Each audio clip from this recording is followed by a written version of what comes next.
Let's talk a little bit about the statute of limitations for certain types of claims. In this case, it's going to be medical malpractice, which will include dental malpractice cases.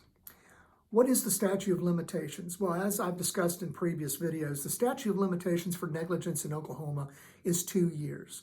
In the case of medical malpractice or dental malpractice, that statute of limitations can be longer because in the rules for medical malpractice, the rule says that 2 years from the event itself or once the event is discovered as medical malpractice.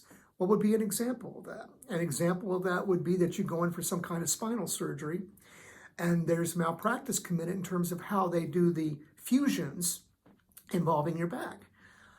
Well, you have back pain, but you don't know why.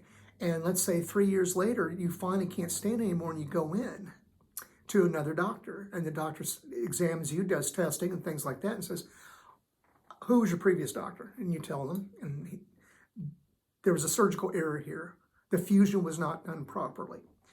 Well, that would mean your statute of limitations of 2 years has been extended by that 2-year or 3-year period of time that passed because you didn't know. You didn't have reason to know that it was medical malpractice. Now, there's also what's called a statute of repose. What does that mean?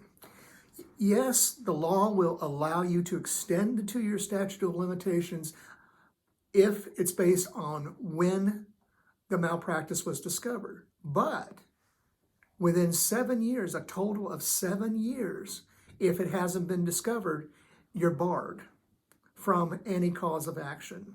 So it can be lengthened, but it cannot be lengthened indefinitely.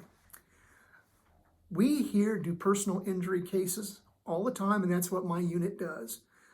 So call us or email us, I should say, at TulsaPersonalInjuryLawyer.Pro.